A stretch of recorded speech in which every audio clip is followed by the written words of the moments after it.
Salon sizi ayaküstü alkışlıyor. Yubiler.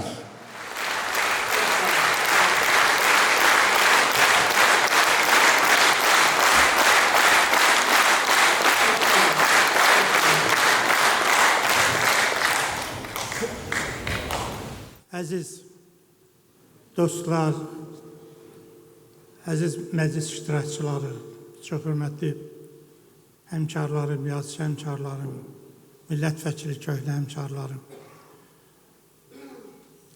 Bizim taleyimiz belədir. Qəribə bir səhnə yarandı. Biz yedirik, nəvələr gəlir. Dünyanın gözəlliyi burasındadır. Mən sizin hamınıza təşəkkür bildirmək istəyirəm. Burada çıxış edənlərin hər birinə çox ürəklə mənim haqqımda, bütün yaradıcılıq keçdiyim yollar haqqında ürəklə danışan qələm dostlarıma, cavanlıq dostlarıma, kənardan, Türkiyədən, Moskvadan gələn dostlarıma, bu səhnəni bəzəyən aktyorlarımıza, müğənnilərimizə hamısına təşəkkür etmək istəyirəm. Bu gecənin təşkili şübhəsiz belə asan bir şey deyil və biz o qədər müraciət vardı dəvətnamələr üçün, biz də belə ehtiyatla ki, yer olmaz falan, o qədər də böyük salon deyil. Amma hər halda bugünkü hava şərtləri içində bura gələn insanların hər biri mənə doğmadır, əzizdir. Çox sağ olun, var olun. Mən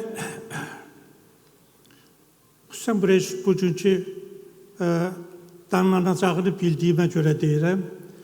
Bu gecənin rejissoru Hafiz bəyə ayrıca bir təşəkkür etmək istəyirəm. Çünki burada çıxış eləmək istəyənlərin sayı o qədər çox idi ki, onları mənlə dava eləyə-eləyə sıxışdırdı, yığışdırdı, biraz azaltdı. Yenə də ümumi gecələr üçün qəbul olunmuş vaxt sərhədini bir xeyli aşdı. Ona görə amma hesab edirəm, uğurlu bir axşam oldu. Hər halda 80 yaşda bir dəfə olur və belə gecələr də bir dəfə olur. Səbrinizi basıb dözdünüz, çox sağ olun. Hafiz bəyə də doğrudan ürəkdən təşəkkürümü bildirim.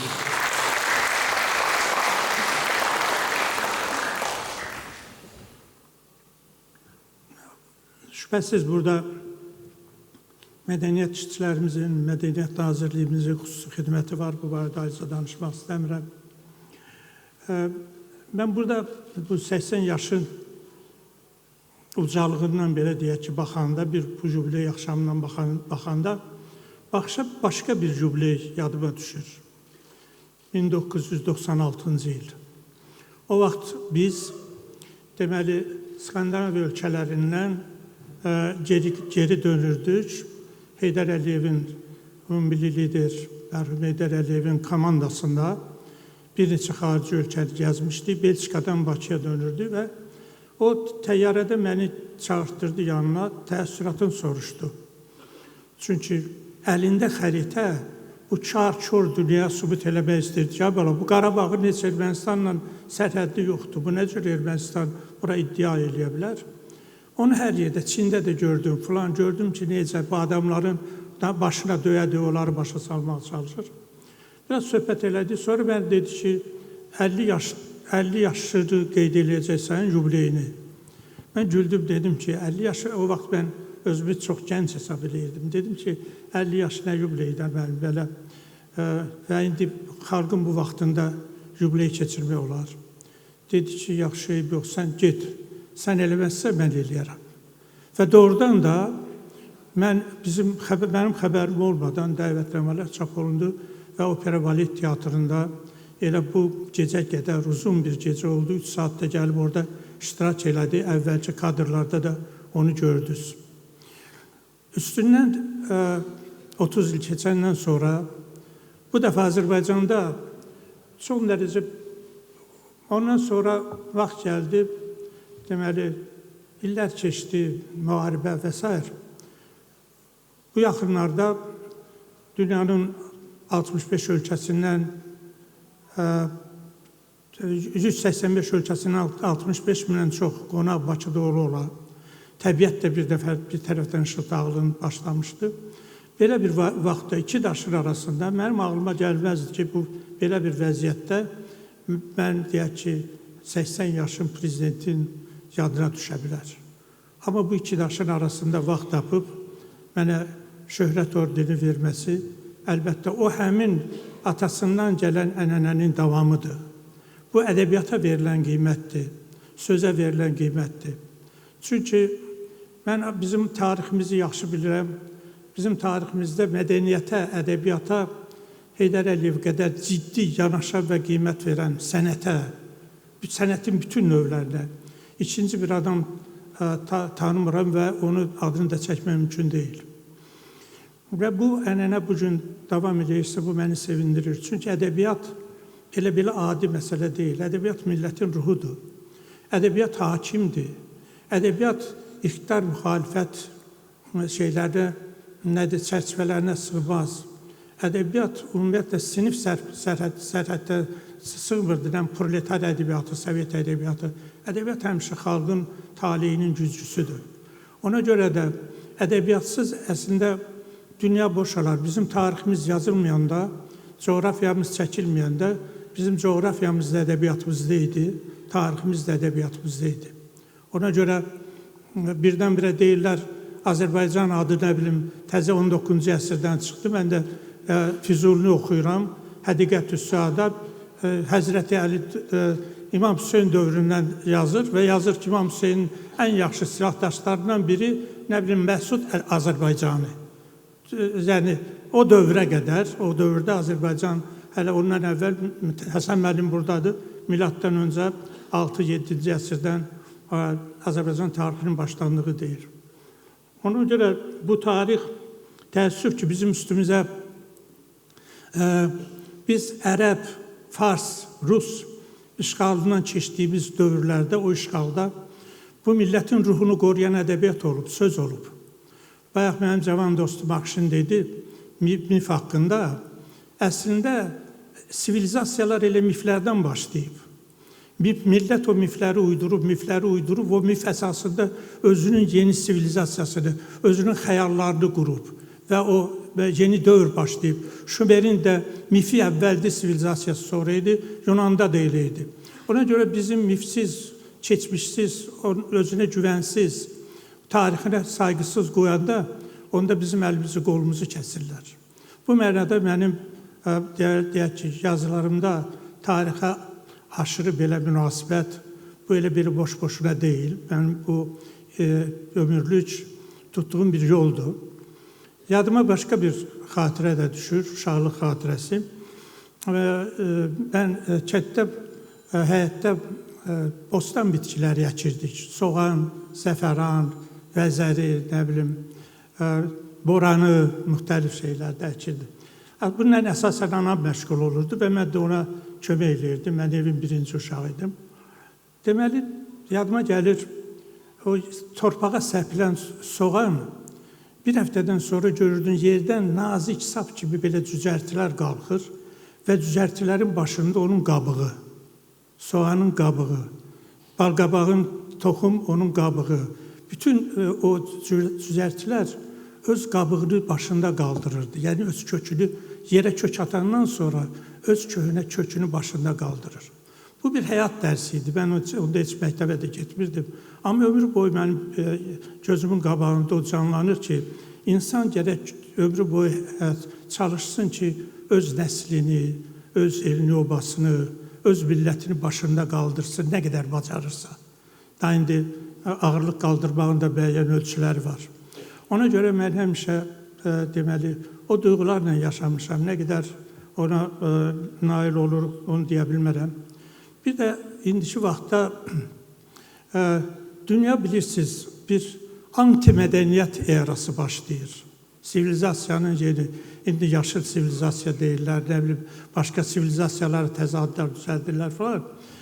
Amma hər şey gözümüzün qabağındadır. Mədəniyyət inkar olunur, bizim klassik mədəniyyət anlayışımız. Ondan sonra ədəbiyyat yerini yavaş-yavaş anti-ədəbiyyata verir. Hətta televiziyalar yavaş-yavaş mənasını yitirir. sosial media yox, sosial əxlaqsızlıq adına böyük bir sel gəlir. Bütün özdə bu təkcə bizdə deyil, bütün dünyada belədir. Və burada öz mədəniyyətini qoruya bilməyən xalqlar ölümə məhkumdur. Başqa bir yol yoxdur. Ədəbiyyatını, mədəniyyətini qoruya bilməyən, ona görə də bizim dövlətimizin ədəbiyyata indiki məhdud imkanları daxilində olsa da, gələcəkdə bu imkanlar daha da genişlənər. Ədəbiyyata xüsusi önəm vermək lazımdır. Bəlkə texnologiyanın bir sahəsi yubana bilər, onu xaricdən ala bilərik. Amma bizim yazılmayan kitablarımızı heç bir ölkədən ala bilmərik. Bizim tariximizlə bağlı yazılmayan əsərləri heç bir xarici yazıcı bizim əvəzimizə yaza bilməz. Dilimizin itirilmiş ehtiyatlarını heç bir xarici bir dillə, ingilis dili ilə filanla bərpa eləyə bilmərik. Ona görə dövlətin ciddi ədəbiyyat və mədəniyyət proqramları olmalıdır. Və bizim ki bir təzyiq altında olan şərqdən, qərbdən, hər tərəfdən bir xalqın bu talih məsələsidir. Ona görə də mən yenə deyirəm, ədəbiyyat məsələsinə, mən Azərbaycanın istənilən ortavab söz adamına böyük sayğı ilə baxıram, ürəyimə sızmaq istəyirəm. Çünki o bu dilin qoruyucusudur. Bu dili qorumaq özü bir müqəddəs işdir. Və bu anti-ədəbiyyat, anti-mədəniyyət, nə bilim, süni zəkanın öz üstünlükləri var. Burada Rafi müəllim əyləşib süni zəkanın böyük alimimizdir, dostumuzdur. Amma eyni zamanda tamam ayrı anlayışlar, ayrı insan həyatını, yəni insanlıqdan sıxışdırıb çıxardan, dünyadan sıxışdırıb çıxardan ayrı qüvvələr gəlir. Və getdikcə insanlıq aqressivləşir. Məsələn, Azərbaycan, indi mən dedim, hər halda Qarabağ bizim dərdimiz idi. Qarabağ dərdimiz idi və Prezident İlham Əliyevin vaxtında mən ona heç bir, hamı bilir mənim xasiyyətimi, mənim heç bir umacağım yoxdur. Amma mənim dərdim də Qarabağ, meydanları ondan ötürü çıxmışdıq. Qarabağ azad olunub. Amma niyə insanlar bu qədər aqressivdir? Niyə hər şeyi qəbul eləmirik? Hər şeyə biraz başqa cür baxırıq. Bu dövlət, bu torpaq bizimdir. Hə, əgər əski varmı? Var. Problem varmı? Var. Bunu günahlandırmaqla həll eləmək olarmı? Yox. Bunu elə bütün millət bir yerdə eləməlidir. Prezidenti, fəhləsi, nə bilim, taciri, ondan sonra nə bilim, hamısı. Amma bu deyir, mən əyri olub, o birisi düz olsun. Sən özün əyri ola başqasından necə düzlük tələb eləyə bilərsən? Ona görə də bu aqressiya bütün dünyada gəlir üstümüzə, insanlığın üstünə gəlir. Aqressiyanın qabağında dayana bilən bir qüvvə var. O da mədəniyyətdir, o da ədəbiyyatdır, o da sözdür. Ona görə də biz bu dünyanın fəlakətlərindən xilas olmaq üçün həm də ədəbiyyatın qədrini bilməliyik. Mən geniş danışmaq istəmirəm, geniş danışdım onsuz da. Hamınıza can sağlığı arzulayıram. Şeir də oxumuram, kifayət qədər şeir oxundu. Güman eləyirəm, şeir yazıb, çap elətdirməyə imkanlar, meydanlar çoxdur.